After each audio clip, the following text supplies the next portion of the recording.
محترم سامعین کرام السلام علیکم۔ آج معاشرے کی ایک اہم کڑی بیٹیوں اور بہنوں کا وراثت میں حصہ، اس حوالے سے انجینئر توقیر الزمان سلفی صاحب پیش کر رہے ہیں گزارشات۔ تو ویڈیو کی جانب جانے سے پہلے آپ سے گزارش ہے کہ آپ ہمارے اس چینل کو سبسکرائب کر دیں اور بیل آئیکن پر کلک کر دیں۔ شکریہ۔ اور چوتھی اور آخری بات آپ نے ارشاد فرمائی، لعن اللہ من غیر منار الارض، وہ بندہ جو زمین کے نشانوں کو بدل دیتا ہے۔ ہمارے پٹوار خانوں میں کیا ہوتا ہے؟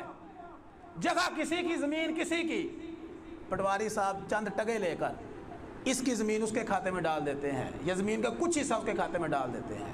اگر 1 انچ زمین کا ٹکڑا بھی ناحق اور ناجائز کسی اور کے کھاتے میں ڈال دیا گیا، اللہ کی قسم یہ ڈالنے والا ایسا ملعون شخص ہے جس پہ اللہ کی لعنت نازل ہوتی ہے۔ اور وہ لوگ جو اپنی بہنوں کو، اپنی بیٹیوں کو زمینوں میں، جائیدادوں میں حصہ نہیں دیتے، ان کے لیے بھی تنبیہ ہے، اللہ سے ڈر جائیں۔ یہ ناحق قبضہ کرتے ہیں۔